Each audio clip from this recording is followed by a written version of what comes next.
Namaskar. A warm welcome to World News and Indian Perspective on Akashvani. This is R.S. Raghu bringing glimpses of major developments of the day from across the globe. Over the next half an hour, we shall bring to you the latest from the world of politics, economy, sports, entertainment and more. The headlines. Shanghai Cooperation Organization foreign ministers in Goa discuss multilateral cooperation among member countries to address regional and global issues of common interest. India's External Affairs Minister S. Jaishankar says Pakistani counterpart Bilawal Bhutto Zardari's position as promoter, justifier and spokesperson of terrorism industry called out at the meeting. 5 soldiers killed in an encounter with terrorists in Indian Union Territory of Jammu and Kashmir. Prime Minister of India Narendra Modi to visit France to attend Bastille Day parade as guest of honor on 14th of July. Serbian president vows to disarm country after mass shootings. WHO says COVID-19 no longer a global health emergency. Buddha Purnima being celebrated across the globe. And in archery, India ends campaign at Asia Cup World Ranking Tournament in Tashkent with 12 medals including 5 gold. India's External Affairs Minister Dr. S. Jaishankar on Friday said the Shanghai Cooperation Organization SCO discussed multilateral cooperation among member countries to address regional and global issues of common interest. Addressing a press conference after SCO foreign ministers meeting in Goa, the Indian External Affairs Minister said the members also discussed the preparations for the upcoming SCO summit in India in July. During the meeting, the SCO foreign ministers assessed the status of decisions that will be approved at the upcoming SCO summit in July. The meeting also gave an opportunity to dwell on the state of multilateral cooperation in SCO, to address regional and global issues of interest, talk about the reform and modernization of the organization, and assess the progress of admitting Iran and Belarus to SCO new member states. Dr. Jaishankar said the proposals are aimed at expanding cooperation among the SCO member countries in the areas of trade, technology, commerce, security and socio-cultural ties. He said it has been meetings' endeavor to create new verticals of cooperation in the SCO. On his Pakistani counterpart Bilawal Bhutto Zardari, India's External Affairs Minister said as a promoter, justifier and a spokesperson of the terrorism industry, his position on the menace was called out at the SCO meeting. As a foreign minister of an SCO member state, Mr. Bhutto Zardari was treated accordingly. As a promoter, justifier and spokesperson of a terrorism industry, which is the mainstay of Pakistan, his positions were called out and they were countered, including at the SCO meeting itself. I think it was made very clear, not once but twice in the SCO meeting, that connectivity is good for progress. But connectivity cannot violate the territorial integrity and sovereignty of states. So this has been our long-standing position. Nobody should have any doubt about it. And I assure you, those who are in the room today had no doubt about it. I made sure of that. Dr. Jaishankar said Pakistan's credibility in dealing with terrorism is depleting even faster than their forex reserves. Asked whether there could be talks between India and Pakistan, the External Affairs Minister said victims of terrorism do not sit together with perpetrators to discuss terrorism. The 2-day meeting of SCO foreign ministers got underway in Goa yesterday.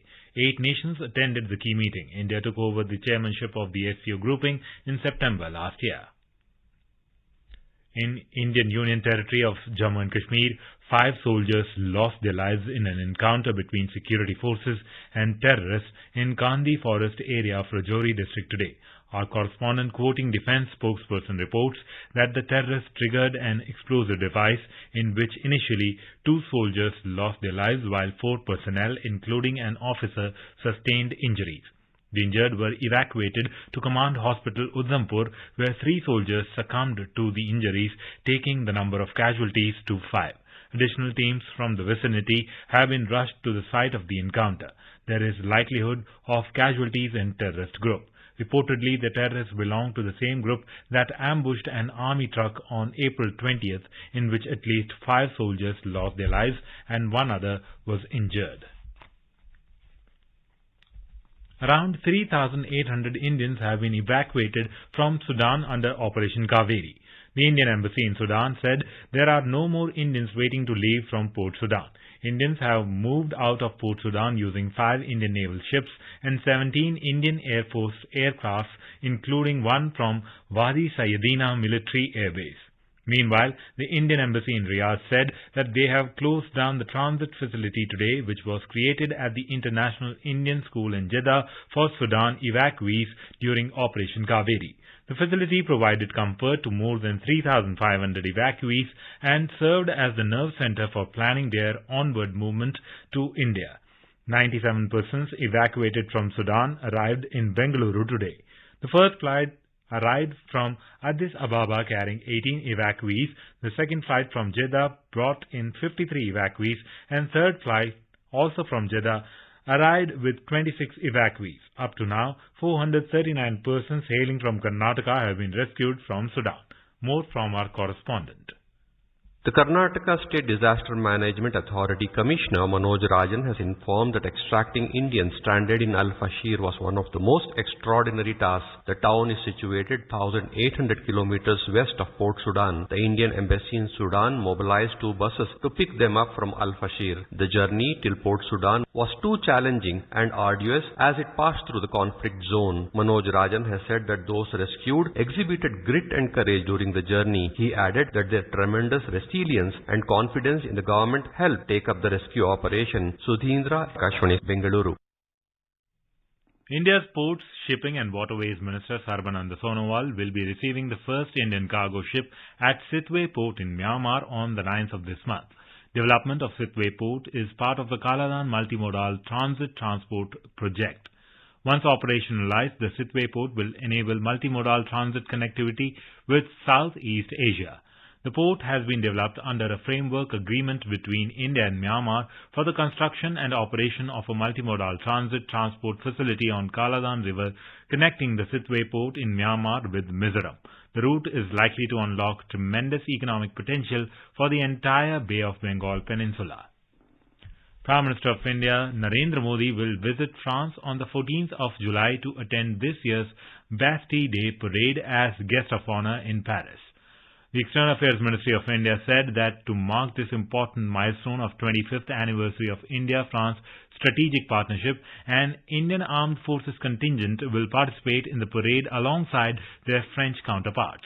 Prime Minister of India said he is looking forward to celebrating 14th of July and India-France strategic partnership with President of France, Emmanuel Macron, and the people of France.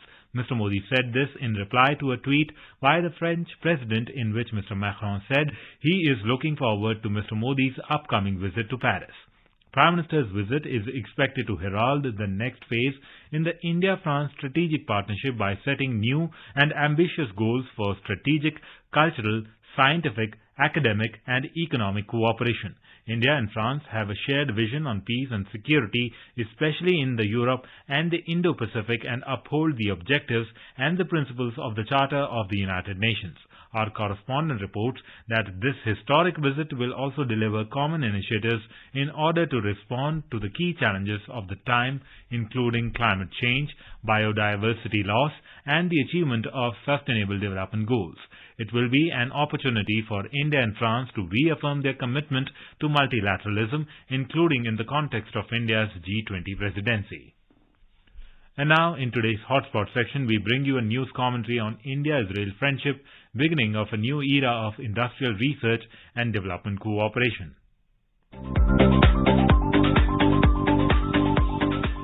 India and Israel are strategic partners. India announced its recognition of Israel on the 17th of September 1950. The political ties are warm and forward-looking. On the 11th of January 2023, Prime Minister Narendra Modi and Israel's Prime Minister Benjamin Netanyahu held a telephonic conversation and conveyed his warm congratulations to Mr. Netanyahu for his election as the Prime Minister of Israel for the 6th time and wished him a successful tenure. On the 5th of January 2023, the External Affairs Minister congratulated Israel's Foreign Minister Eli Cohen on his assumption of office. The ministers discussed the events to mark the 30th anniversary of relations between the two countries, which took place in 2022, and the cooperation between Israel and India, the United Arab Emirates and the United States.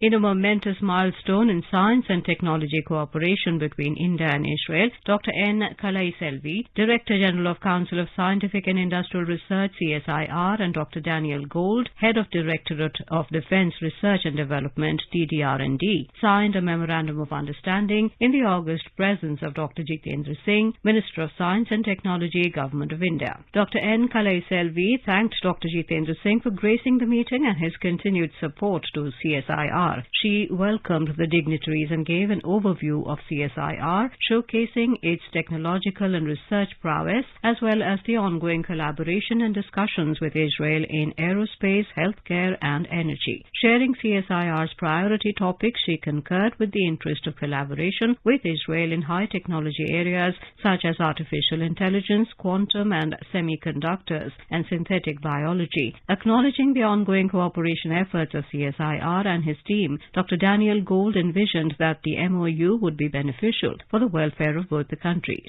He added that DDR&D welcomes collaboration not only with research and development organizations, but also with startups and companies and venture capitals on both sides. He apprised that AI and photonics are strengths of Israel and welcomed cooperation with CSIR in high technology sectors, which would pave the way for building a better future. In his remarks, Dr. Jitendra Singh said it is a very important year in the science and technology sphere of India under the leadership of Prime Minister Narendra Modi, as India is holding the G20 presidency celebrating the International Year of Millets, as also India and Israel completed 30 years of successful diplomatic relations. He apprised that CSIR has specialized laboratories in almost all the identified priority sectors. Some of these sectors are the indigenous hydrogen fuel cell bus by CSIR, a national chemical laboratory, Purple Revolution lavender cultivation by CSIR, Indian Institute of Chemical Technology IICT. He welcomed the technology partnership with Israel and congratulated both sides for their efforts to strengthen the relationship. The MOU will enable cooperation in the industrial R&D programs in mutually agreeable industrial technology fields through implementation of specific projects. The collaboration would encompass some of the key industrial sectors including healthcare, aerospace and electronics, instrumentation, civil infrastructure and engineering, chemicals and petrochemicals, sustainable energy including energy devices, ecology, environment, earth and ocean sciences and water, mining, minerals, metals and materials, agriculture, nutrition and biotechnology. The collaboration through the MOU would be steered and the execution monitored by a joint steering committee led by the heads of the CSIR and DDR&D for taking forward mutually beneficial industrial and technology cooperation. Specific collaboration on therapeutics between CSIR, Indian Institute of Chemical Technology, CSIR IICT, and Messrs 101 Therapeutics for conducting clinical trials of a COVID-19 drug having enormous therapeutic potential was briefed. If successful, this would prove to be highly appropriate and effective for preparation of future pandemics. The cooperation MOU between CSIR, IICT and Messrs 101 Therapeutics was also signed during the meeting. Stressing the successful completion of 3 decades of diplomatic relations, Mr. Naor Gilon, the ambassador of Israel, emphasized the close, friendly relations between the two nations, which have culminated into a strategic partnership after the complimentary visits of prime ministers of both the countries in 2018. The present CSIR DDR&D cooperation would add another feather and be a milestone for India-Israel relations.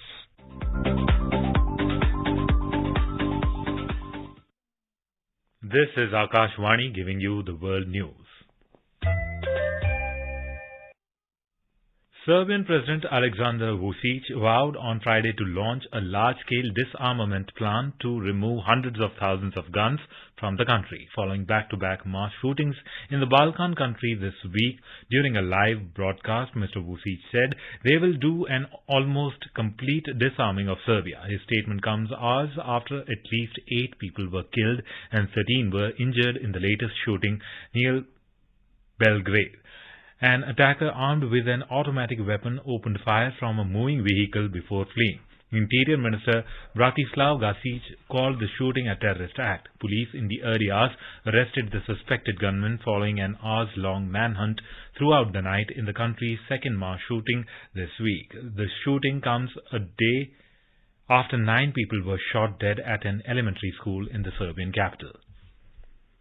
The eyes of the world will be on the UK this weekend as King Charles III is crowned at Westminster Abbey in a quintessentially British display of pomp and pageantry. The coronation, which will be conducted by the Archbishop of Canterbury on Saturday, will kickstart 3 days of celebrations across London and the wider UK, culminating in a public holiday on the 8th of May. The service, the first of its kind in 70 years, is largely ceremonial, following the 74-year-old king's official accession to the throne on 8th of September last year, the day of Queen Elizabeth II's death. But while millions are expected to observe the historic occasion, it falls against a challenging economic backdrop for the UK, with many questioning the validity of the event as the country faces its worst cost of living crisis in a generation.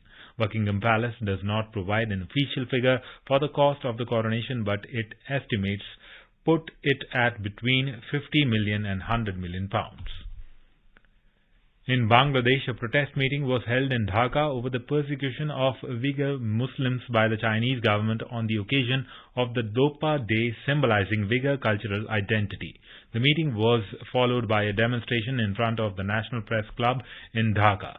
Representatives of Islamic Movement Bangladesh, Bangladesh Khilafat Andolan, Islamic Progressive People's Front and media personalities participated in the program. Dopa Day is observed as the Uyghur community across the world on May 5th to mark and celebrate their cultural heritage. Dopa is a traditional cap, round or square in shape, worn by the Uyghurs, which marks their cultural identity. India's Information and Broadcasting Minister Anurag Singh Thakur today said some groups react in a typical pattern whenever any film or research work brings out some chilling and untold stories like the Kerala story. In a tweet, the minister alleged that this chaotic ecosystem, which is so angry and desperate, tried to create similar narratives against the Kashmir files to hush up the genocide of Hindus by Pakistan-sponsored terrorists in J&K. He said freedom of expression is very selective for such groups of selective outrage. Mr. Thakur said the Kerala story is an eye-opener and it is time to save Kerala and its people from terrorism. Sri Lanka is set to unveil its debt restructuring plan later this month. State Minister of Finance Ranjit Siambalapitiya told reporters today about the government's plans to reduce taxes and debt to GDP. Mr. Siambalapitiya said that the government will gradually lower taxes over the next 5 years once revenue targets have been met. The government has set some difficult targets that are yet to be met, but the minister is confident that the plan will succeed. He also highlighted the challenges of the restructuring domestic debt without hurting financial stability. The announcement comes after the central bank's debt restructuring strategy was delayed from April, with the finance minister's assurance that a strategy is being formulated and will be presented within the month. International Monetary Fund had approved the $3 billion bridge financing package in March this year after Sri Lanka had obtained financing assurances from its creditors. India was the first creditor nation to give financing assurances in line with IMF standards to restructure Sri Lanka's debt. A 2-day Youth 20 consultation program conference organized as a part of G20 under India's presidency at All India Institute of Medical Sciences in Uttarakhand concluded today. The theme of the conference was Health, Wellness and Sports. The second day of the conference was inaugurated by Union Minister Dr. Bharti Praveen Pawar. On the occasion, the delegates discussed youth health, fitness and sports in the conference. About 250 delegates from India and abroad participated in the conference. The World Health Organization WHO has declared that COVID-19 no longer represents a global health emergency. WHO's International Health Regulations Emergency Committee discussed the pandemic on Thursday at its 15th meeting on COVID-19, and WHO Director General Dr. Tedros Adhanom Ghebreyesus concurred that the Public Health Emergency of International Concern declaration should end. The statement is a major step towards ending the pandemic and comes 3 years after the Global Health Agency first declared its highest level of alert over the virus. The organization declared the coronavirus outbreak to be a public health emergency of international concern in January 2020, about 6 weeks before characterizing it as a pandemic. During a press conference today, WHO chief said, "For more than a year, the pandemic has been on a downward trend. The virus's death rate had dropped from a peak of more than 1 lakh people per week in January 2021 to just over 3,500 on the 24th of April. Dr. Tedros said at least 7 million people died in the pandemic. He, however, said the true figure was likely closer to 20 million deaths, nearly 3 times the official estimate. He also warned that the virus is evolving and remains a global health threat, but at a lower level of concern. Buddha Purnima is being celebrated today. Vaishak Buddha Purnima is the most sacred day of the year for Buddhists all over the world, as it marks the 3 main events of Lord Buddha's life: birth, enlightenment, and Mahaparinirvana. The day assumes special significance since Buddhism originated in India. Since 1999, it has also been recognized by the United Nations as the UN Day of Vesak. Several programs have been organized across India to mark the UN Day of Vesak. President Draupadi Murmu, Vice President Jagdeep Dhankar, and Prime Minister Narendra Modi greeted citizens on the occasion. In Bihar, Buddha Purnima is being celebrated with religious fervor and gaiety. Main function has been organized at Mahabodhi Temple in Bodh Gaya, where Lord Buddha attained enlightenment under pious Bodhi tree. Buddhist monks and devotees of different countries, including Japan, Sri Lanka, Indonesia, have come at Bodh Gaya to celebrate Buddha Purnima. A special prayer was organized under Bodhi tree this morning, in which monks of various countries participated. They prayed for world peace. Buddhists worldwide are also observing the Buddha Purnima, with Sri Lanka marking the day as Vesak Full Moon Poya Day. At the stock markets, both the Sensex and the Nifty declined 1%. In the international market, the Brent crude oil futures traded sharply higher. A report from the business desk.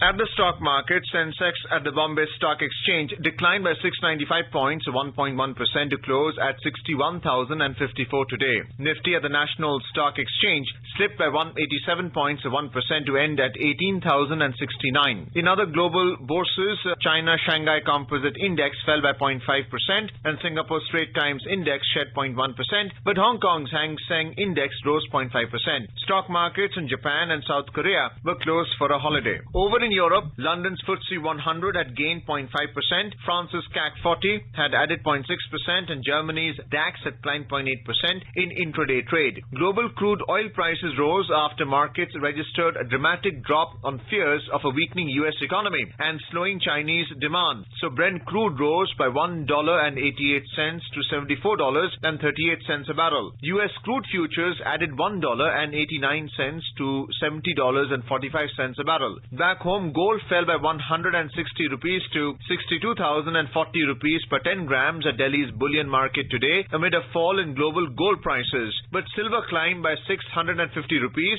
to 77,950 rupees per kilo, and the foreign exchange market was closed for a holiday. Arjun Chaudhary for World News, All India Radio. India's Sports Minister Anurag Thakur and Chief Ministers of State of Uttar Pradesh Yogi Adityanath launched the logo, jersey, mascot, torch and anthem of Khelo India University Games KIUG in Lucknow on Friday. The third edition of the Khelo India University Games will take place from 23rd of May to 3rd of June. The opening ceremony is scheduled for 25th of May at the Babu Banarsi Das University in Lucknow. Over 4,700 athletes from 200 universities across the country will participate in 21 sports disciplines in this event. In a stunning display of skill and precision, the Indian archery men and women's team claimed 5 gold medals, 5 silvers and 2 bronze at Asia Cup World Ranking Tournament in Tashkent on Friday.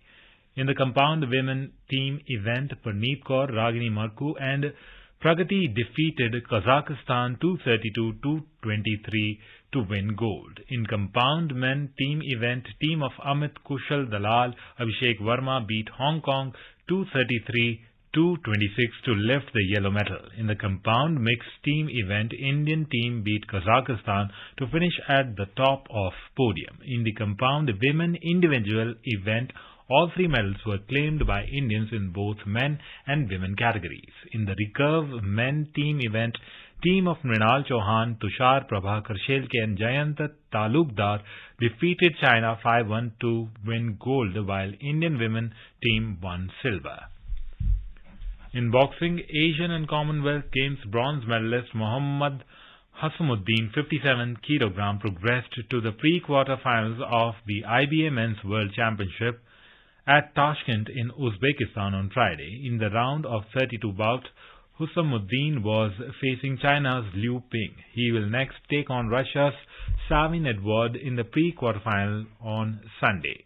On Saturday, two Indian boxers will be in action in their round of 32 bout. The ongoing tournament is witnessing the participation of 538 boxers, including several Olympic medalists from 107 countries. In tennis, Indian-Australian pair of Rohan Bopanna and Matthew Ebden stormed into the final of Madrid Open in Spain. The two will now take on the Russian pair of Karen Khakachanov and Andrei Rublev in the final on Saturday. Bopanna and Ebden ousted Santiago Gonzalez and Edward Roger Vaseline in the last four. In IPL cricket, Gujarat Titans defeated Rajasthan Royals by 9 wickets in Jaipur on Friday. Chasing a victory target of 119 runs, Gujarat Titans overhauled the score for the loss of 1 wicket in 13.5 overs. Earlier opting to bat first, Rajasthan were bowled out for 118 runs in 17.5 overs. The India Meteorological Department IMD has issued a warning that a cyclonic circulation is likely to develop by tomorrow over the southeast Bay of Bengal. Under its influence, a low-pressure area is expected to form over the same region on Sunday, which may develop into a depression by Monday.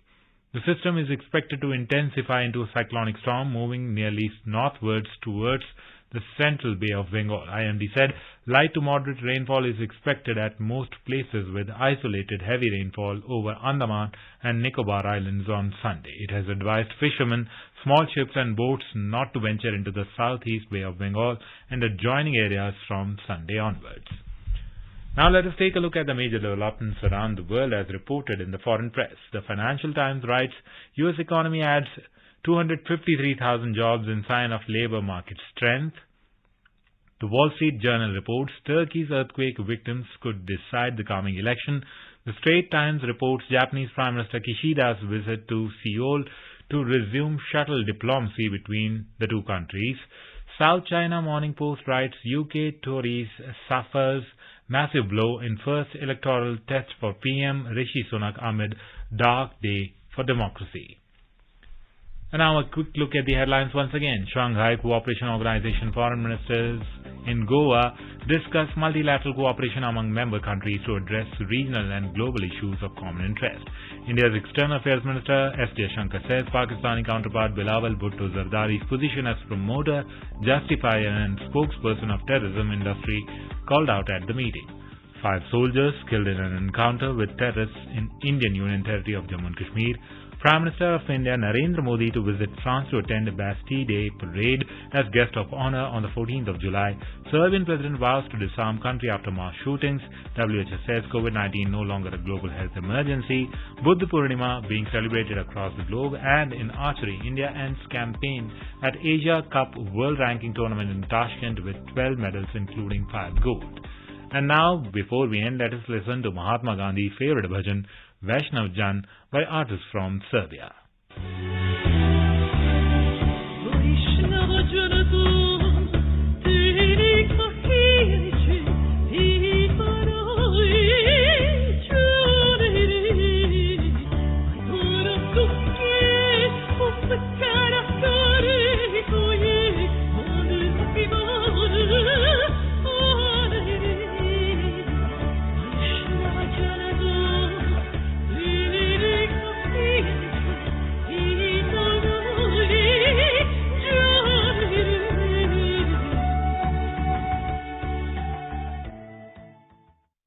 And with that, we end this bulletin. We'll be back at the same time tomorrow with the next edition of World News.